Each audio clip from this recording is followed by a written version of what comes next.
the family meeting my parents called to sort out Rachel's care, my father looked around the table at 14 relatives and said, "It's settled then. Nora will quit her job and move in with Rachel. She doesn't have kids anyway. She's the logical choice." Everyone nodded. Nobody asked me, so I reached into my bag, pulled out a stack of stapled pages, and started passing them around the table. "Before it's settled," I said, "everyone should see the invoice. Let me back up. My name is Nora Ellison. I'm 39 years old, and for my entire life I have been my family's default setting. The one who's flexible. The one who doesn't have anything major going on. The one who is, in the specific language my family uses, the logical choice, which I have come to understand is what people call you when they've decided your time is worth less than everyone else's, and they need you to agree. My sister Rachel is 2 years younger and has been the center of our family's solar system since the day she was born. I don't say that with the heat I once did. I say it as a fact of physics. Rachel was the beautiful one, the charming one, the one whose problems were always emergencies and whose emergencies were always everyone's job. When Rachel struggled in school, my parents hired tutors and rearranged the household. When I struggled, I was told to try harder. When Rachel wanted to pursue acting in the city, my parents funded 3 years of it. When I wanted to go to a state school 2 hours away, I was told the family couldn't stretch that far right now. The same year they paid for Rachel's headshots. I'm not telling you this for sympathy. I'm telling you because you need to understand the machine I grew up inside so that what happened at that family meeting makes sense. I built a life anyway, quietly without much help, the way the Noras of the world do. I became a medical coder, unglamorous, stable, work from home, good money once I got senior. I bought a small townhouse. I had a long relationship that didn't work out and a couple of close friends and a cat named Biscuit and a life that was mine. That I had made with my own 2 hands that nobody in my family ever asked a single question about because in their story I simply didn't have much going on. That phrase, "she doesn't have much going on," is the one that would nearly cost me everything. Years ago, Rachel got sick. It was real. I want to be clear about that. Rachel developed a chronic autoimmune condition that genuinely required care, managed medication, frequent appointments, help on bad flare days. It was not fake and it was not her fault, and I loved my sister and I wanted her to be okay. That's what made what my family did so effective. They took a real need and used it as a lever on the one person they'd always been able to move. At first the asks were small. Could I drive Rachel to an appointment since I work from home and can be flexible? Could I pick up her prescriptions since I'm out anyway? Could I stay over on a bad night since it's not like I have anyone waiting up? Each one reasonable in isolation. Each one landing on me, always me, because Rachel's condition was everyone's tragedy but somehow only my responsibility. Within a year I was, without anyone ever deciding it out loud, functioning as Rachel's part-time unpaid caregiver. I was leaving my work, the work I do get paid for, to drive across town. I was spending my weekends at Rachel's apartment. I was managing her medication schedule on a spreadsheet I built because no one else would. And every time I gently raised the strain of it, I got the same 3 responses in rotation. "She's your sister. Family helps family. You don't have kids, it's easier for you." I started keeping track. Not out of a plan at first, out of self-defense, because I was losing time and losing money and my own manager had started asking, kindly but pointedly, whether everything was okay because my hours had gone erratic. I opened a spreadsheet, the same as the ones I build for a living, and I started logging it. Every hour spent on Rachel's care. Every appointment I drove her to. Every prescription run. Every overnight. Every hour of my paid work I'd lost to it, with my actual hourly rate attached, because that's a real number. That's money that did not go into my account so that my family's convenience could go up. I told myself I was just tracking it to stay sane. But some part of me, the part that had been the logical choice for 39 years, knew I was building something. Then came the flare that changed everything. Rachel had a bad stretch, a genuinely bad one, a hospitalization. And when she came home, she needed real, daily, hands-on care for a while.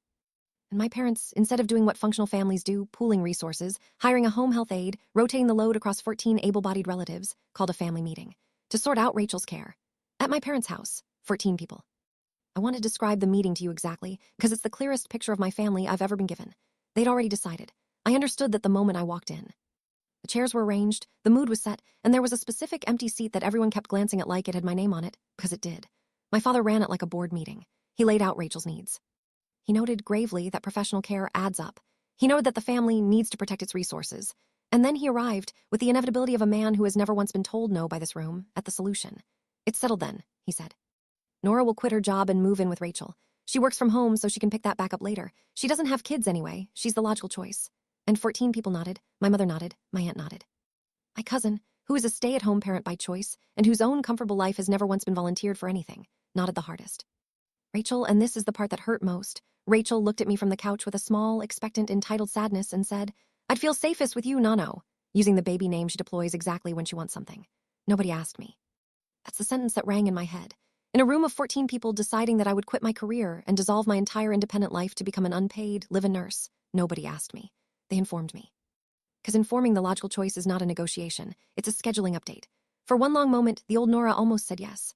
I felt her rise up in me, the flexible one, the accommodating one, the one who keeps the peace by disappearing a little more. I felt the shape of the yes in my mouth, and then I reached into my bag. Before it settled, I said, I made something everyone should see. And I passed the stapled pages around the table. It was the invoice, all of it. Years of it, itemized the way I itemize things for a living, because being the logical choice apparently means being the organized one, and I had decided to use that against them for once. Page 1, I said, in the calm, flat voice I use on conference calls, is a log of every hour I've spent on Rachel's care over the last 2 years. 431 hours. Page 2 is the appointments, 62 of them I personally drove her to. Page 3 is the paid work I lost doing it, at my actual hourly rate, which my employer can confirm. That number is $38,000. That's income that didn't go into my account, so this family wouldn't have to spend its own. The nodding had stopped. The room had that specific silence of people recalculating. Page 4, I went on, is what a professional living caregiver actually costs, since Dad raised the topic of resources. In our area, 24-hour care runs about $180,000 a year. That's the market rate for the job you just voted, without asking me, to make me do for free. So before we settle it, I want to be sure everyone at this table understands the actual value of what's being volunteered on my behalf, because it's not nothing. It's the most valuable thing in this room. It's just always been the cheapest to you because it's mine. My father's face had gone a color I'd never seen on it. Nora, this is your sister. You're really going to put a price tag on family. No, Dad, I said. You did. You put a price tag on it the second you said professional care adds up and decided the solution was to make my care free. I didn't invent the price tag. I just filled in the number you left blank. And the number you left blank next to my name was 0. Here's where it turned, and it didn't turn the way these stories sometimes do, with a single villain crumbling. It turned because the invoice made a thing visible that the whole family had colluded to keep invisible, and once 14 people were holding the number in their hands, they couldn't all keep pretending together. My Aunt Deanne was the one who broke first. She's the quiet one every family is one, the one who sees everything and says nothing. She set down her copy and she said, Frank, that's my father, she's right. We've been doing this to Nora her whole life, all of us. I've watched it. I've been part of it. She looked at me. You drove my mother to dialysis for a year, too. Do you remember? Nobody thanked you for that either. We just assigned it to you because you were the logical choice. She said the phrase like it tasted bad. I'm ashamed I never said anything until you had to hand me an invoice to make me see it. And that cracked it open. Because Deanne was right, and the specifics started coming out. All the years, all the assignments, all the times the family's needs had quietly rolled downhill and landed on me because I was flexible and didn't have much going on. Once it was named, it couldn't be unnamed. Now I want to be honest about the ending because I promised myself I'd tell it straight. Rachel did not have a redemptive breakthrough. She was angry. She felt, genuinely, that I was abandoning her, because she had spent her whole life at the center of a family that reorganized itself around her needs, and the sensation of being asked to share the load felt, to her, like cruelty. That's what being the golden child does to a person. It's its own kind of damage. It took Rachel a long time to speak to me again. My father never fully apologized. Men like my father experienced being corrected as being attacked, but he stopped. That's the realistic win. Not that he transformed, but that the arrangement did. Because here's what actually happened after the invoice. The family, shamed, finally, into looking at the real number, did what they should have done from the start. They pooled resources. My parents contributed. 14 relatives who nod so easily discovered that when the choice was their money or their comfort instead of my life, they could in fact find the money. They hired a part-time professional aide. The cousin who nodded hardest ended up taking 2 shifts a week. The load got distributed across the many shoulders that had always been available and had simply never been asked because I was cheaper. And I kept my job. I kept my townhouse. I kept my life, the one I'd built with my own 2 hands that nobody had ever asked a single question about. I still help with Rachel because I do love my sister, damage and all. But I help as one of many now, in a share I chose, not the whole weight assigned to me by a room that never said my name as a question. The invoice is still in my desk drawer. 431 hours, $38,000 of lost income.